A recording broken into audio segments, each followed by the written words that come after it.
Well, it looks like just about everybody's on, so I think we can go ahead and get started. Welcome, everyone. Thank you for joining us this morning for Coffee with the Collection. My name is Amanda. I'm the Director of Learning and Engagement here at the Fred Jones Jr. Museum of Art. Before we get started, let's go over just a little housekeeping first. Everyone should be on mute right now, and we'd like to ask you to keep yourselves muted so that we can all hear Marwin without any distractions. But if you would like to make a comment or ask a question during the presentation, please feel free to do so using the chat feature. To open your chat, scroll down to the bottom of your Zoom screen and click on the icon that looks like a speech bubble. And it should also say chat just underneath. Once you click that, a window will open to the side of your screen where you will be able to type questions and comments, and we'll circle back around to those at the end of the presentation during the Q&A portion. So without further ado, it is my pleasure to introduce our presenter for today, Marwin Begaye, who will be discussing his painting Winter Prayers, as well as his work in a broader sense for a greater context for us. An internationally exhibiting artist, Marwin examines the issues of cultural identity through the intersection of American Indian and popular cultures. His ongoing research investigates the technical processes related to printmaking and construction of mixed media art. He has received numerous awards as an artist in residence and through juried exhibitions, often negotiating the cultivation of his own skills and opening doors for his students. His work has been featured in numerous publications, and he maintains an active exhibition schedule. His work has been featured in New Zealand, England, Argentina, Paraguay, Italy, Siberia, and Estonia. So I'd like to invite everyone to sit back, relax, grab your cup of coffee. Hopefully you have with you the special roast Marwin song made available especially for this program by our friends at Black Camel Coffee. And with that, I'm going to hand it on over to you, Marwin. Thank you very much. And thank you for inviting me to kind of share about my artwork. And let me start by introducing myself. Yat e kwasin she ya hasti ya dashijinedo deschini shnedo sitna jini bashichin twitso ni de dashiche shinale ya the beslijin ashi denenshle. So, you know, I just introduced myself in Navajo, and which is what I am, and the acknowledgement through language and through these clans, it kind of for us it awakens the ancestors, and it awakens the relationships that through our relatives, I guess as we call it, who surround us, and you know and it also acknowledges the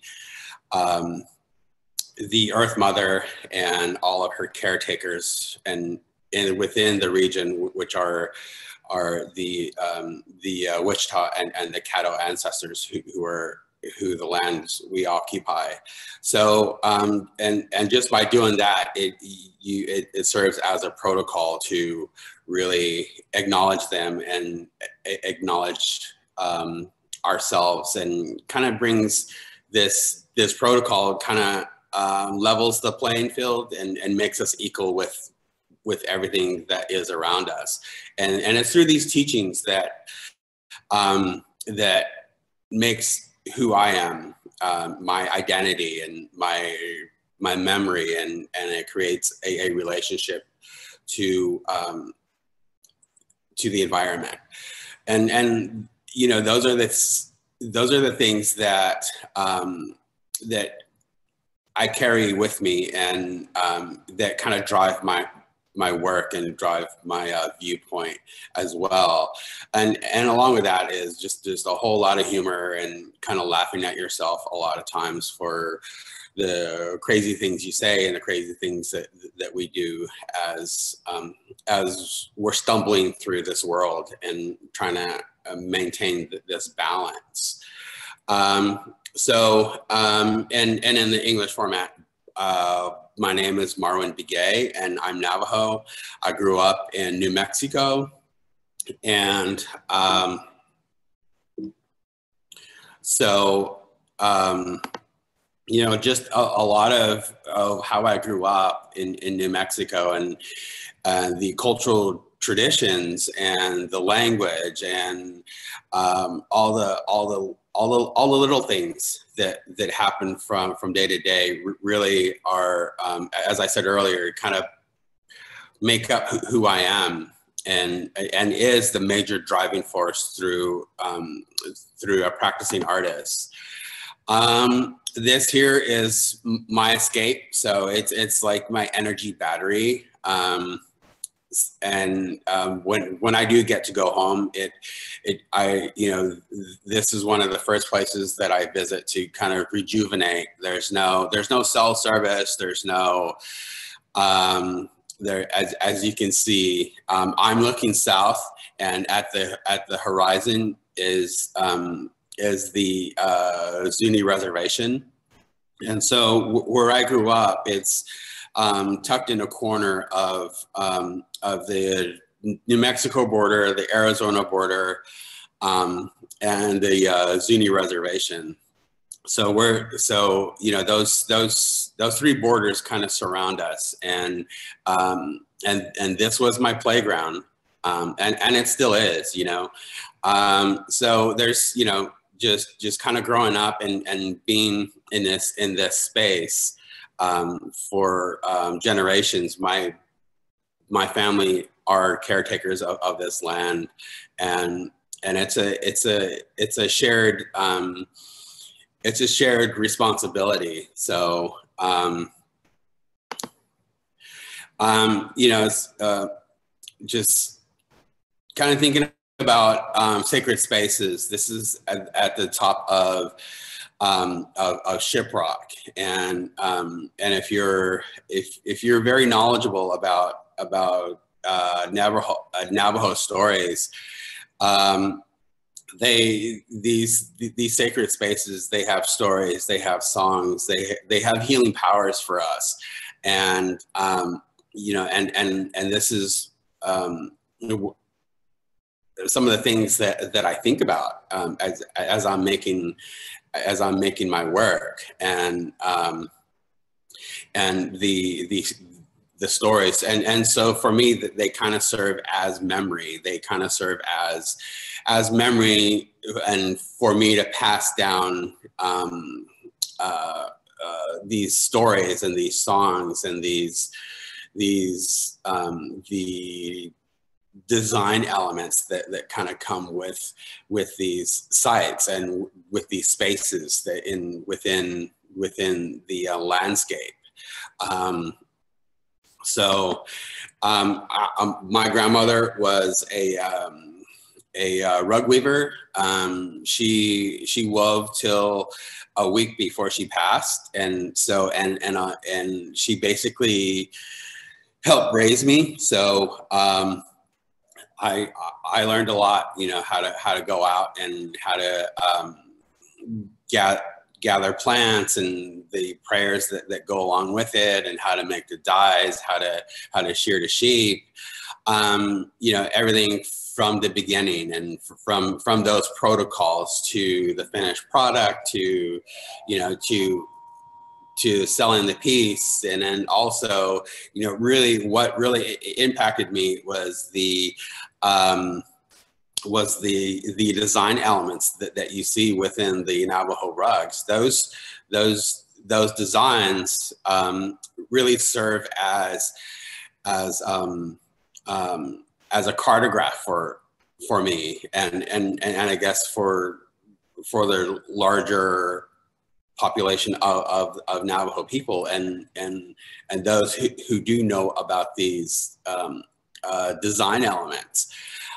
So, you know, and other tribes do have these as well, and they're on their pots, and they're on different utilitarian things. So we're reminded every day of these stories, and so my grandmother was known to do the double twilled and it's kind of the eye dazzler. So if you look at it too long, then she's convinced you to chop all her wood and go haul water and do all the things that she wants you to do. I'm just kidding. It's just you know, one of those things, and some of the stories that I've heard is that this is considered the Milky Way as we see it at night, and this is that translation of that. So and I could be wrong, but it's just one of those things where I've kept, and I've continually used these kind of patterns within my current body of work, which I'm going to show a little bit later on in the presentation. And it's the idea of these patterns have really become a major influence in my practice now. So the real reason why you're here is this piece here, Winter Prayers. And this is in the collection. And when I was first asked to do this presentation for you, that I had completely forgotten about this work. And it's only because that when I approach my practice, I think prolific.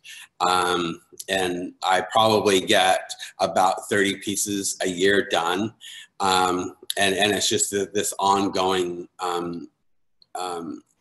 practice that I have is just to make work. And that creative spirit is really being fostered. With this piece, I really was thinking about, I was in the process of, we had just moved from Santa Fe, New Mexico, and they have their own different aesthetic there. And we had just moved from Oklahoma or to Oklahoma. And I really started to challenge myself in a sense of how can I start to break down, how can I start to simplify my work and kind of change, and it really gave me that move really gave me a chance to excuse me, to reinvent myself, you know, and the artwork that I had. And so I started simplifying color. I started veering away from the figure and just really started to focus on process and how I could manipulate the surface and the materials. And so this is a work on paper. And I'm using gesso, and I'm using oil paint, and I'm using acrylic. So this was, and it also gave me a chance to really explore working with materials and how some materials don't work together, and to really kind of figure out what things go together. And a lot of that is curiosity. So, you know, going back to my childhood where there was no TV, and we had one radio station, which kind of came out of Guyman, Oklahoma. And so we would kind of listen to country music and entertain ourselves. You know, it was kind of one of those dreamhood childhoods, you know, where a lot of my entertainment was my imagination and my curiosity. And as we kind of came through the year, I was one of those kids who always took apart everything, like just to see how they function, just to see why it worked and why did it make this. So so I'm easily entertained. I can watch those how-to videos over and over and over, and it just kind of soothes me to try to figure out how they work. And so and a lot of that is as well is that my it kind of stimulates my brain and how to try to make things go together. And so if you show me something, in my mind, I'm already trying to figure out what is the easiest way for me to do it, and the fastest way. And so it's, you know, and that was just me, is how fast it works. So, you know, just off of that curiosity with materials, it really, it kind of forced me to kind of figure out these materials, these oil-based materials and these water-based materials. And I was always told why they shouldn't go together. But they didn't say, you know, what order that they went in. And so I kind of figured that out as I was making these. And so just like through content, you know, there's the winter prayers. The title of this piece is about ants kind of getting ready to hibernate for the winter time. And as you see, the red ants are kind of scurrying, trying to, you know, get ready for the winter time, and the freeze, and the viewpoint, the abstractness of this is kind of a viewpoint from the top. So like if you're dreaming, or if you're in an airplane and you're kind of looking down at the landscape, and so so that is where this is coming from. And just all the layers is just all the history that goes into the land, and all the trauma that goes into the land, all the celebrations that happen within the landscape that we occupy. You know, it's taught that the land sort of records that and kind of holds on to it. So, and you know, going back to the protocol that we had, you kind of acknowledge that, and you know, there, and it becomes a way of you recognizing that, and you restoring the balance. And so as I was making at this point in my career, it was I was pumping a lot of these out just as quick, and so quick that I wasn't even kind of thinking about this. And it was right around the time of Mother's Day, I guess, for this piece, that which kind of came the student exhibition that happened, and I had given this piece to my wife. And she is my best and my worst art critic ever. You know, it's always good to have a partner who can tell you how it is, and you got to swallow that jagged pill. And you know, I owe her a lot.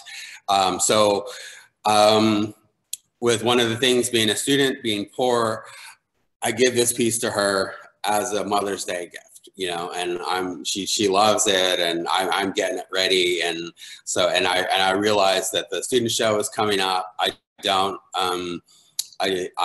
kind of in a pinch, so and I asked her, I was like, okay, I'm gonna submit this. It's still yours. We're just gonna loan it to the student show. It got accepted, and that's that. And you'll get it after the show comes down. She was like, all right. So then I get a call from the museum saying, hey, would you be interested in selling this piece? Because we are interested in putting it in our collection. And I was like, oh, darn, like, no, I don't know. So then it was a lot of negotiation and kind of pleading, and just, you know, going back and forth to the museum, to my wife, and really, and so she was like, all right, you can let him have it, but just know that is my piece. So, so anyway, she still reminds me of that whole exchange, but it's really good to see and to be around it and yeah. So anyway, I'll move on to the next. So just recently, within the past 2 years, I've started working on this exhibition of birds and incorporating patterns in kind of honoring family members and honoring the environment. And, you know, like we use bird feathers as for prayers and for healing ceremonies and for strength and healing and trying to rebalance. And you know, these relatives of ours, they have certain songs, certain prayers, and so I started working in this on this series. I would probably get one done a year, and then I was on artist in residency, and I started talking big, and I ran into a curator, and I started to kind of sling some mud around and kind of start bragging and all of that, and so I proposed that I would do 13 of these really big wood blocks for a solo exhibition at UC Davis. And so she was like, all right, let's go. And so I was like, oh, shoot. And by that time, I only had 2 of them. And so I, you know, after that conversation and me kind of walking around, kind of mad at myself for kind of talking some trash, I was like, oh, now I need to get to work. And so I started to kind of crank and just to fully turn my attention to cranking these out. And this was last year about this time of the year. And I'm still adding on to this series. And so I send it off to UC Davis, got them framed and got them all packaged up, and I sent them out. And the exhibition only opened 1 week, and the museum shut down due to COVID. So, you know, just, you know, all that work and all that stress, and I just kind of took it as it was, and so now I have them. So that's the beautiful part. So these are just some close-ups. This one here is an honoring. It's honoring our code talkers, and not just the Navajo code talkers, but the other tribes throughout our military history as well, through World War I, the Lakota, the Hopi, the Comanche, and why I chose this bird is it's an American kestrel, and you know, just the characteristics of the American kestrel, where it's very protective over its territory, and it's fierce, and it's known to kind of take defense against eagles. So it's, you know, this is kind of honoring them. And as you can see in the background, I've been doing a lot of research in relief cutting and really trying to incorporate more of those teachings of the design patterns, and really kind of going off of those, that the eye dazzler or the double twilled, as you can see. So there's a general pattern that you see, but there's also a hidden pattern in the back, and that hidden pattern is the border of one of our rug designs, and it's of a storm pattern that you see, and throughout the years I've learned to control how I'm cutting it and the direction of the cut. and to really activate the space and to really get the space to have this energy to reverberate. Because when we're in our ceremonies and when everything is good, when the balance is getting restored and you're listening to these songs, that energy, that life energy tends to kind of kick in and it just reverberates. And that's what I'm going for within these pieces as well. So they're multi-layered, and then with this piece, with these two pieces, there are the whooping cranes, who kind of come through Oklahoma as they kind of migrate down.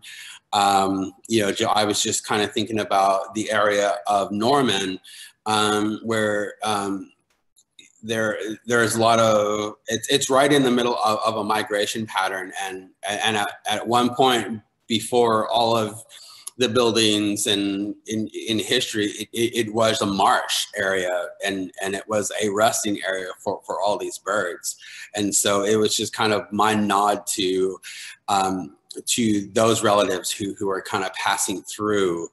And the image on the right is an anhinga, and I did this in honoring of my grandmother on my mother's side.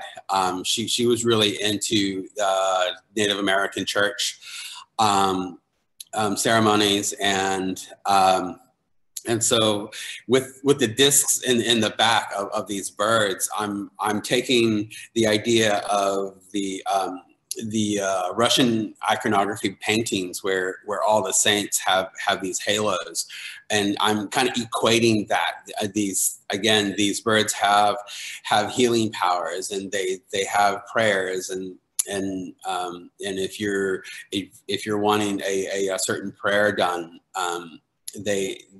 they ask these relatives to kind of help you out. And so so for me, these serve as a halo.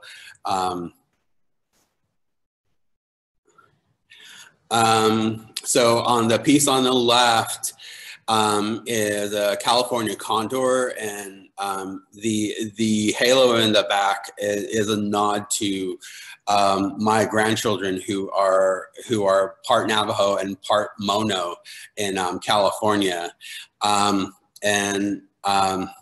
so I'm kind of looking at them, and it's like twice the knowledge, and kind of honoring them in a sense that that they get to learn about two cultures and try to figure that out throughout their lives. And the main design in this is a water, and I'm thinking about rivers, and the diamond design that is happening is if you ever look at a Navajo rug and you see a diamond, that is our symbol or our acknowledgement of the Earth Mother. And so and you usually see them right in the center of the composition. The piece on the left is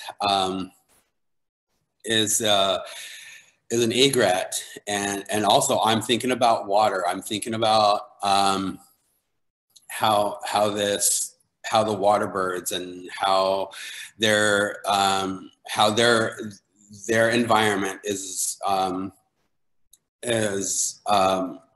being endangered by all the chemicals, and the pattern that you see in the back is of a squash blossom, and I've just kind of flattened. I've just cross-sectioned the squash blossom and kind of opened them up so that they become an element for the pattern, and the sign that the black pattern that you see is is our sign for Born for Water, one of our sacred twins. And when you put that together with the other symbol of Monster Slayer, they form a diamond, and that diamond is their mother. So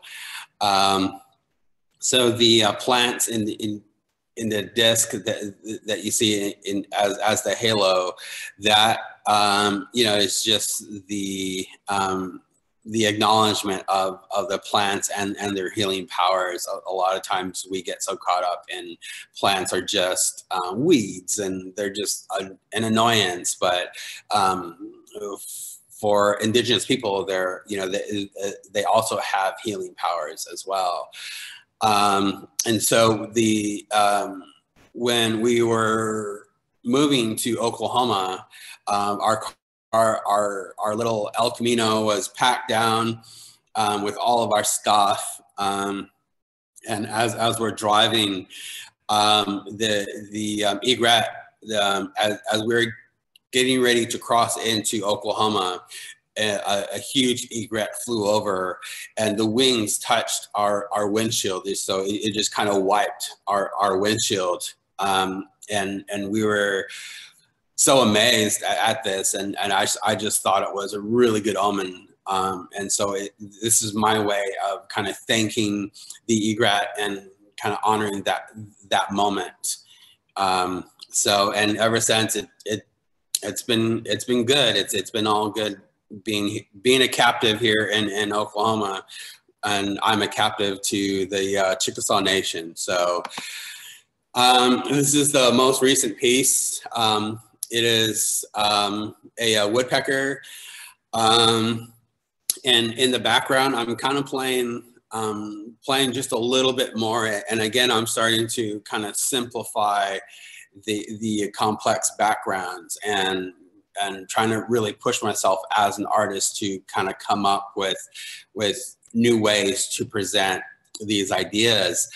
And as you see that a double twilled pattern again, I'm thinking about storm clouds, and I'm thinking about the Milky Way as well, and how the woodpeckers are related to storms, and how there's a lot of interaction, and there's a lot of symbology behind that. And also I've been kind of collaborating with a really good friend of mine. He's from Hawaii, and he does a lot of graffiti work as well. So, and it's just kind of taking inspiration and being influenced by him to make myself kind of push my imagery as well. And this is another piece that I've done just recently, within the past month. This is a 2 foot by 4 foot piece. A lot of the random imagery that you see here are screen prints, because when I'm screen printing, I am I'm cleaning off the screen with the extra ink that is on there. So I usually work with a large piece of paper, and it's just random images, random patterns that I'm putting on the surface to create color, to create this abstract montage. And the falcon there is they come from proofs from my larger prints that I've pulled, and they're not quite as sharp as the prints that are a part of the edition. And so I started to cut some of those images out and kind of repurpose them into other compositions. And this is what I really love to do, is to take other imagery and kind of collage them into different compositions that are not just black and white, but they're and trying to take, I guess, trying to think trying to take things that are not so beautiful and trying to make them beautiful with the gift that I was given. So the diamond patterns or the triangular patterns that you see there, that's a wood block as well. So it's kind of a mixed media piece. And for a long time, I'm still trying to kind of converge my style of drawing, which is very abstract and automatistic. I draw 3 times a day, morning, afternoon, and nighttime. And it's just things that I see, conversations that I've had, and it's just all in a line format. And in a way, it's just a practice of me moving my hand and just to see what comes out. And those black lines that you see, those lines that kind of go through the piece are just they're just. They derive from that. They derive from me, from that style of drawing. So for a long time, I was trying to figure out how to take my drawings, take my way of doing addition work and kind of marrying them together, and also the idea of painting. And in a way, they're kind of experimentations to try to resolve how they go together. And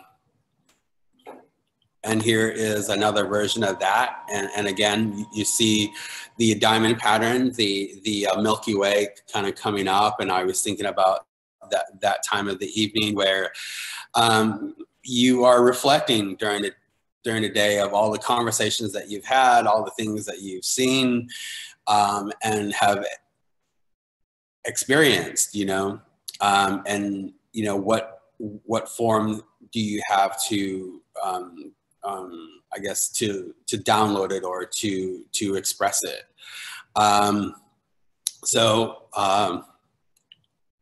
Anyway, let's move on. These 2 pieces here, I've done their lithographs, and I got a chance to do an artist in residency at Crow Shadow Institute in Pendleton, Oregon. And it was my first time ever to work with a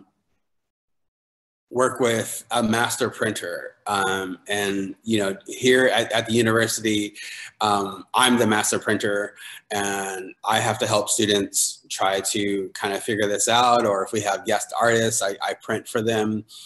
And so this experience was kind of eye-opening to be on that other side of just being the artist.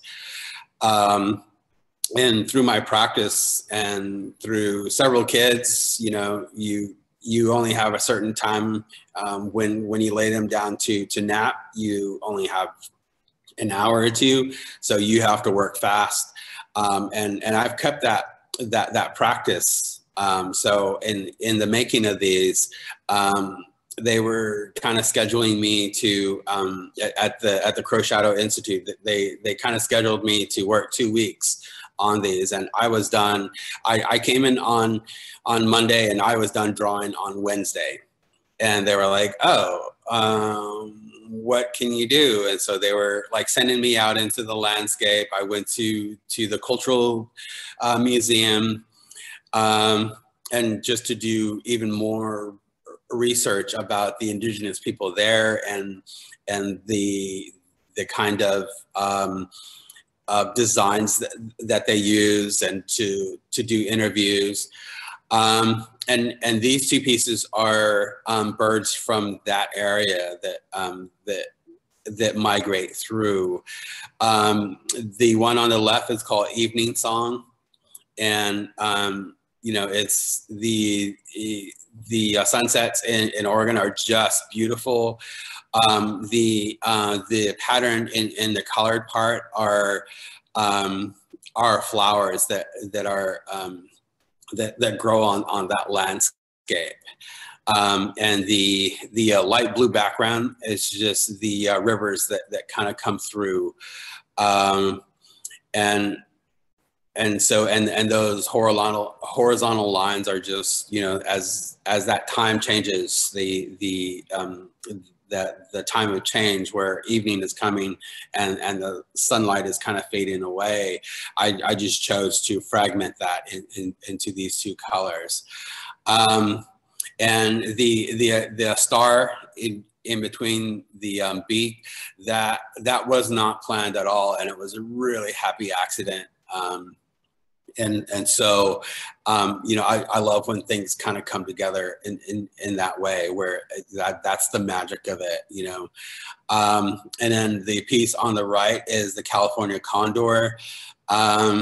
And the piece in the background piece, the vertical marks that you see is a nod to their weaving tradition of the Sally bags and the type of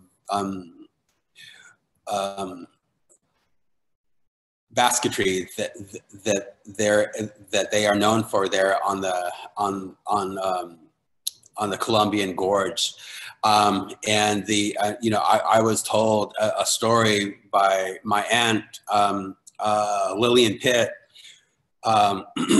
She told me a story about the Condor and how the people on the gorge were starving, and the Condor came to them and kind of guided them to the river so that they can have salmon and food to eat. So this is kind of that you know, my translation of that story, and again, you see the lines from my drawings and from my sketchbook, and the wispy lines that you see is the river kind of flowing through.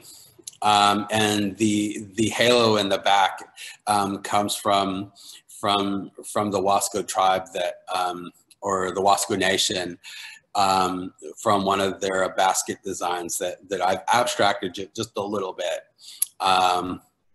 So and the stars in the background are knowledge that has been transferred throughout the generations. And so I started working on a good friend of mine and a peer at the School of Visual Arts. He started taking and his name is Bob Dorman, and he started to work on finding old records, and he started making art out of the sleeves, but he did not, within buying these records, and he only needed the record sleeves, and he was trying to figure out what to do with the records, and he was like, hey, you work in this, can you do something with these? I was like, oh yeah, I can do this. And so I started painting on records, and I was thinking about the birds, and I was thinking about the sacred mountains, and this piece is called Sisters, and each of the colors are a representation of one of our sacred mountain or the sacred mountain areas in New Mexico. And so I just, again, I'm trying to simplify the birds, and just taking the shape of them, and within the background, I'm thinking about the basketry and the seasons and how things change, and how the birds are just a constant. They're one of the most constant things that we have to kind of view. So each of the sacred mountains has a color, and I tried to work in the idea of the Navajo basket within this, because with our Navajo basket, or the wedding basket, you know, that serves as a guide for us, as a map, as I was saying, from our emergence from into this earth, to the clouds, to the environment, to which kind of sparks all of these stories that we have, all of these Genesis stories that we have about Coyote and the stars and a landscape, and so, you know, with each of these pieces, I'm kind of nodding back to those stories, in which we still use today, to kind of help guide us in how to maintain our balance within the contemporary world. So these are how they are displayed is within in the installation, where the black is in the north, the blue is in the east, the yellowbird is in the west, and the south is the white. So and it doesn't show here. I've totally mixed it up. So and that's just, you know, just me being careful, and, you know, and since it's, you know, there are times in our culture to tell stories, and the wintertime for us is when we can tell these stories, but we can't tell them in the summer or the spring. And so, you know, you know, if we had more time, we can kind of go through these stories, and you can learn about them, or you can read about them. So these two pieces, I'm coming back. I call these pieces my COVID pieces. As a professor, we're kind of forced into isolation there in March. And I had to teach my classes on Zoom, and teach the relief printing, and so I have figured out, you know, how to do that, as we all have to adjust during this time, and try to continue sharing our knowledge with the students. And so and so these are some of the demonstration pieces that I've produced for my students, and it's now incorporated more into our curriculum. And these two pieces are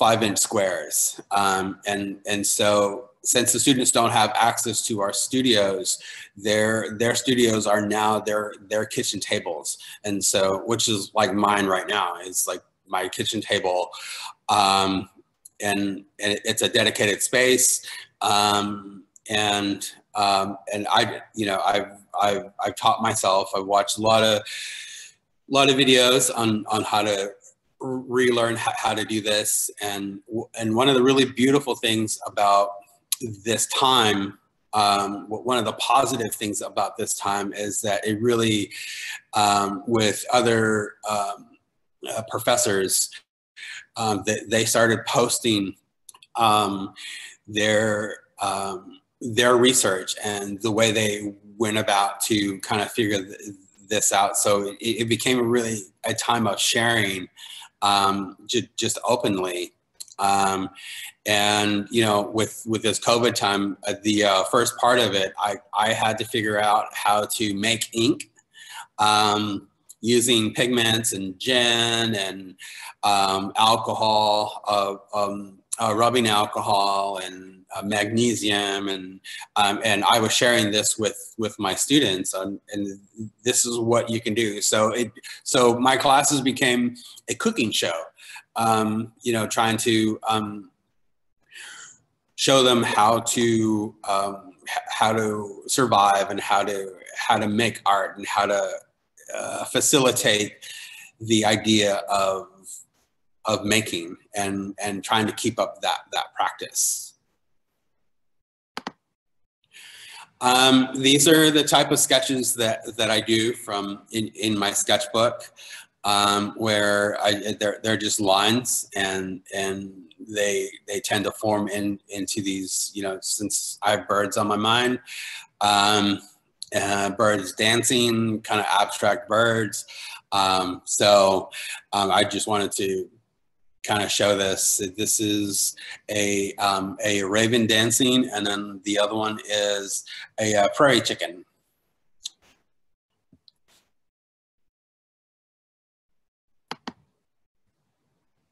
And thank you very much for letting me take up a little bit of your time in this morning.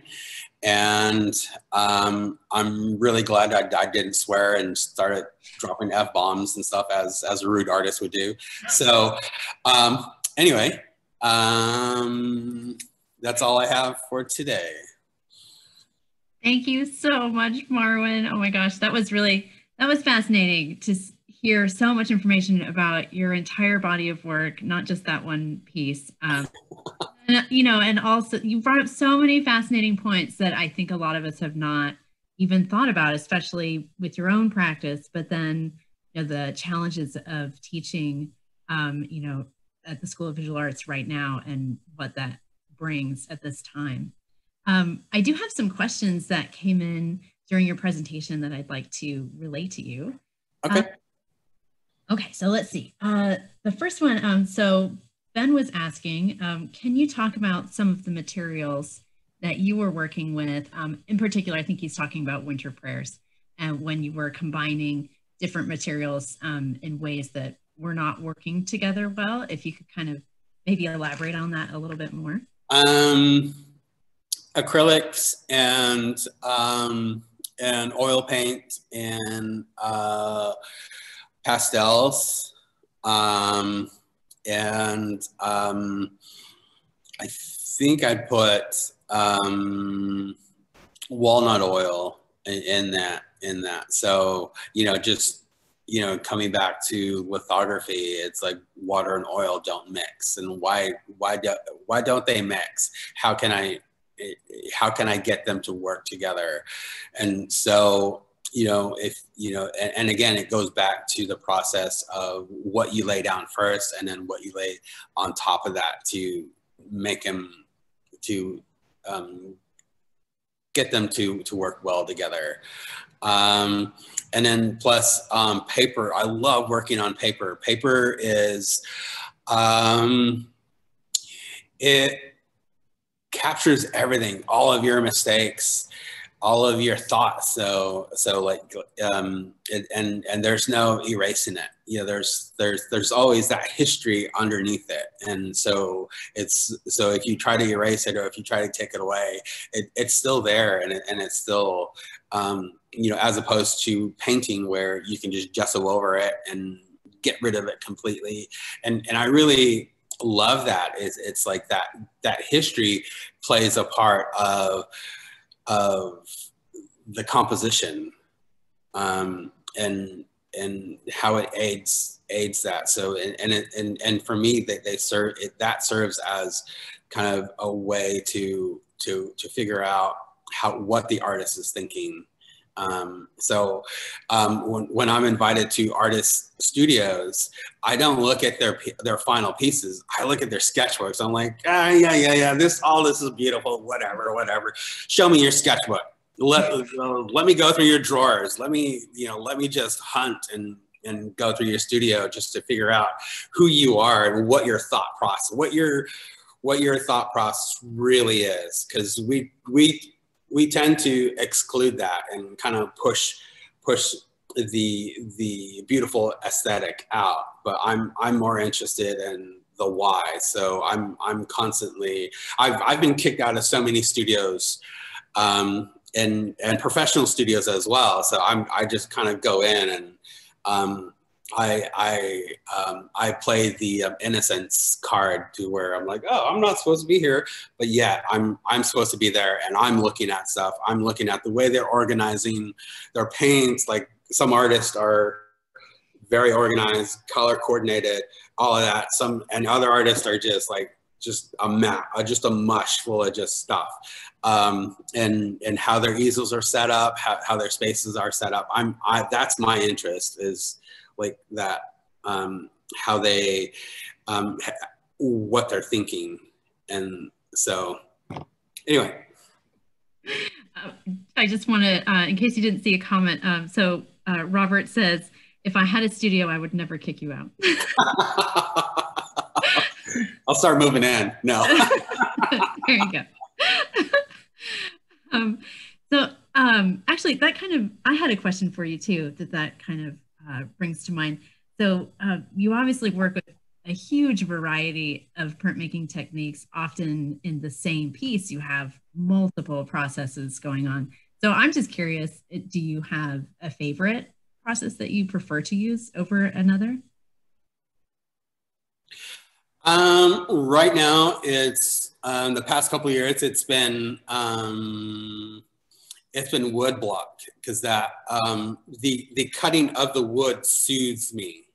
The you know, just to kind of go in, and I could have my earphones on and just the music blasting, but I could still hear that soothing of the blade cutting through that surface, and just kind of playing with that, and then sometimes the that becomes louder than the music itself. So there's a sense of concentration that it really, it helps me get into that mental space. And then also drawing. I love drawing. I love drawing every day. I have tubs and tubs and tubs and tubs of little tiny sketchbooks, and usually they're sketchbooks that fit in my back pocket. And so I have sketchbooks at work, in my backpack, in my back pocket, and I probably go through about 20 of those a year. And then sometimes I'm just chasing. I call it, I'm chasing a mark. So those marks are, and it helps me resolve those marks, and it helps me resolve my ideas a lot faster by drawing. And so, you know, there's a certain, for me, I draw in a felt pen, which probably all the museum people are kind of cringing, because they, you know, just a little bit of water, they're gone away. They're very hard to maintain in a light, and with the light, because they fade really a lot quicker. But the thing that I'm looking at is the way, how smooth it draws on the paper, and it doesn't bleed, and it doesn't, you know, it doesn't go anywhere, and so it's just me working out those ideas a lot faster, and so I love to draw, and so which is why I love printmaking, because a lot of it is based in drawing, and it keeps my hand moving as well. So yeah, there definitely seems to be an importance of manipulation, like, you know, with your physical manipulation of materials and processes. So I can see all of that, especially with drawing coming across. Yeah, a lot of the drawing stemmed from my art history classes, where I had to sit and take notes, and the whole idea of drawing on the margins. I've developed a style where I was drawing the lectures, and to this day I can look at those sketchbooks, and I can remember word for word what that lecture was, just by the marks and by the drawing. So there's some sort of visual memory happening. So and which is kind of moved into the visual memory of my evening drawings, conversations that I've had with peers, conversations that I've had with students, and so I can go back and be like, oh, okay, this is what you were talking about, and this is what you were wearing, kind of thing. And so it really stimulates my brain. So That's great. I may have to try that. Okay, so I have another question. This is from Hadley, and she's also talking about winter purse specifically. She was asking about the ants and if those were printed with woodblock. Those are screen printed. Okay. And just that idea of taking something so small. Within the Navajo culture, the ants have a really strong medicine, and they play such a crucial part within our Genesis stories that as we're I guess as if you know anything about Navajos, we travel through worlds, and they've helped us through these different situations to kind of as guides, and so they're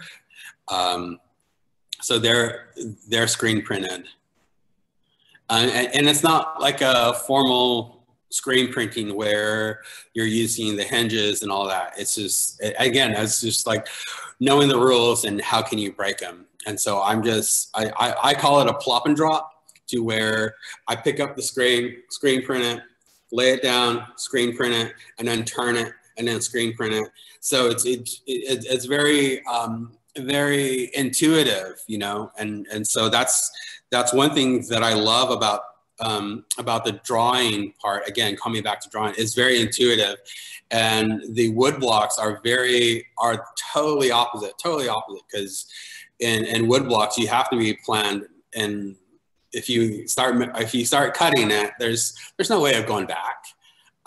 So it's kind of both sides of the spectrum. So with the ants is when I started to work that intuitive, that spontaneous kind of practice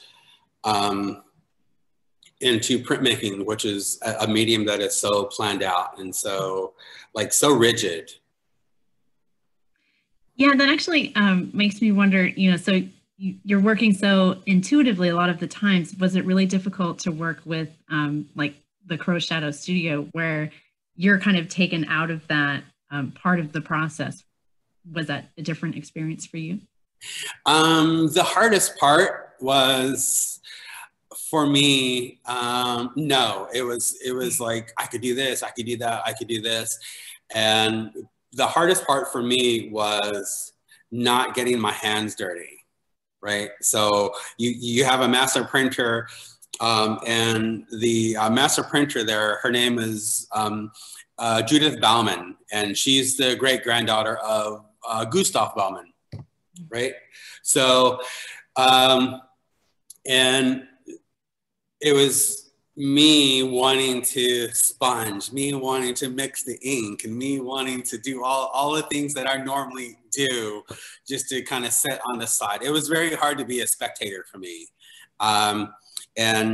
Which kind of comes back to my upbringing, where we are always expected to be moving. There's this phrase in the Navajo culture, is that everything is moving. Everything, you have to be moving throughout the day, and the only time that you are sitting down is at night to sleep. So so I had a very hard time. So finally she was just like, go down the river, get out of here, you're annoying me, like what. And as she was doing stuff, as she was doing her practice, I was like, I know a faster way of doing that. And she was like, no, we can't do it. We got to stay to this. So, and in a way, I was already trying to figure out how to help her out to make it to work a little bit faster. And so that was the hardest part for me, is to be the artist and to be the spectator and watch these prints being made. Yeah, I can imagine that would be difficult. I have a question from Jerry, who's asking, he was wondering if you can comment on the crab symbol that was in one of the earlier pieces, I think just before you were talking about the work you made at Crow Shadow Studio. The what? There was a crab symbol in the background of one of your pieces. Oh, that was a centipede. I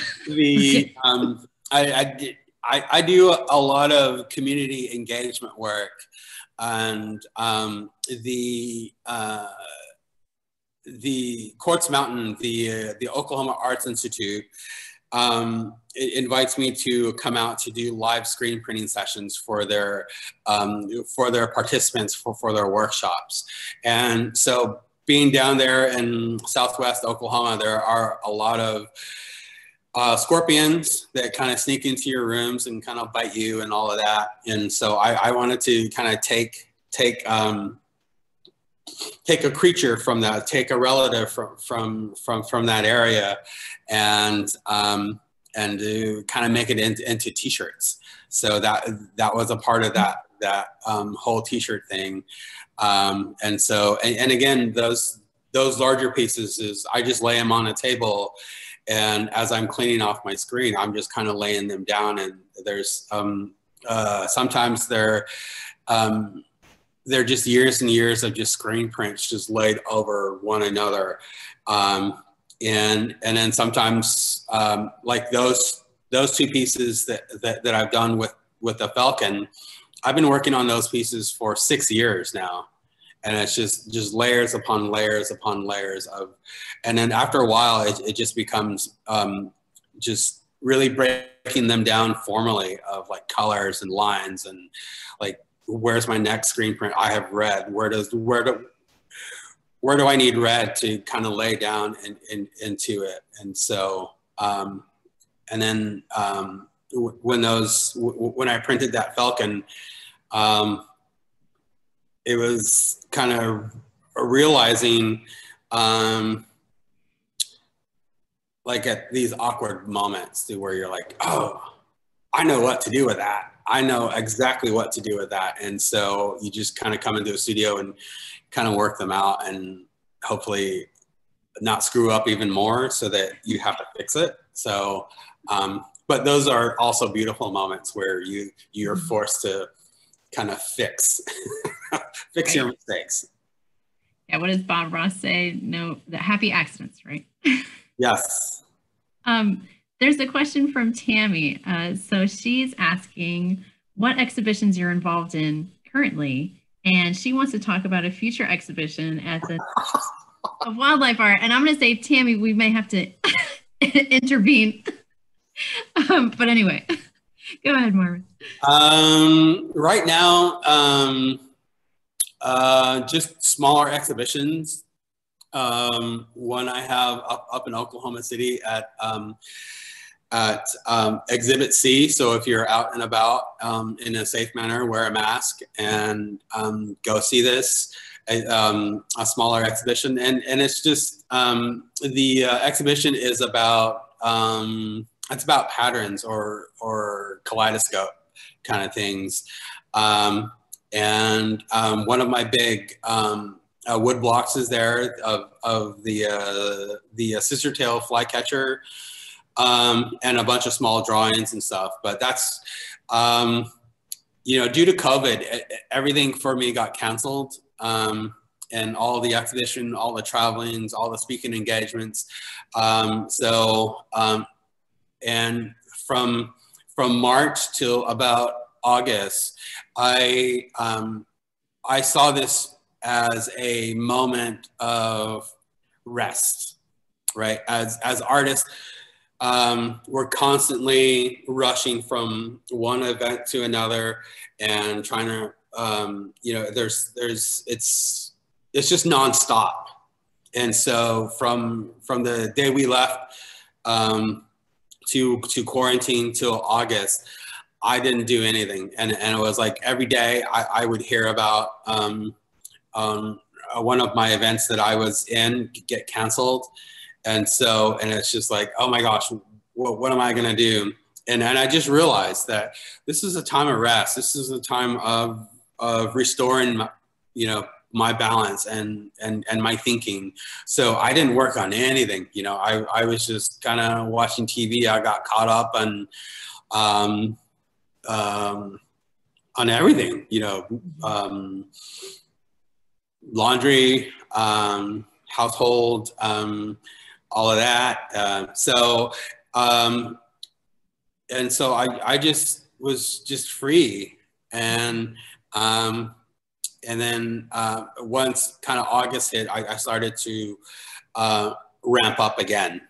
And so, and now I'm in one of those moments to where there's just a lot of creativity, and a lot of that is just, while you're teaching, kind of feeding off of your students, and through the quarantine, that's what I really missed, was the energy that people kind of put off at the receptions and talking in person. There's a certain energy that you receive and that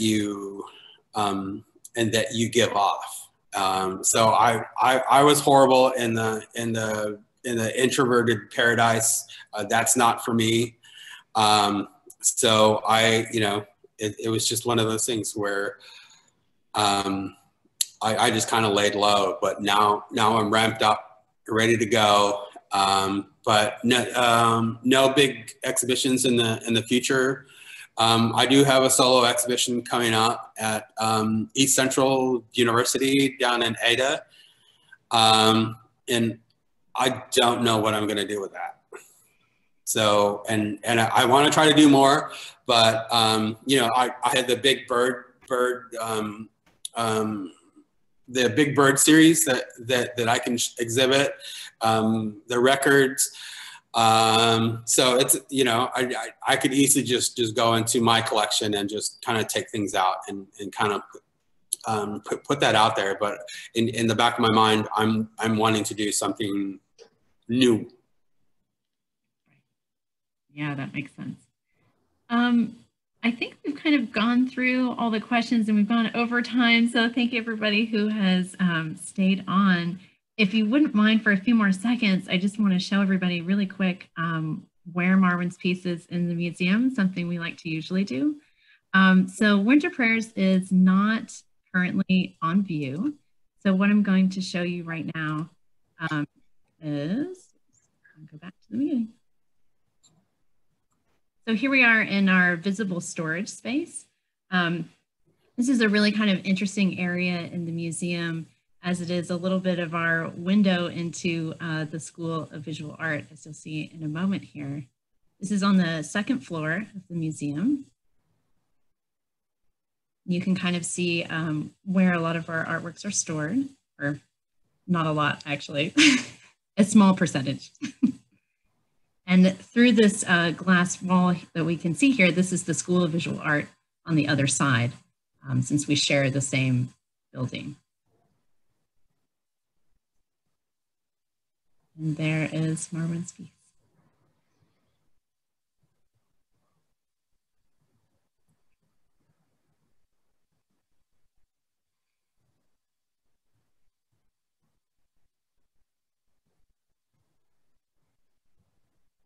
That is works on paper that is mounted to canvas, raw canvas.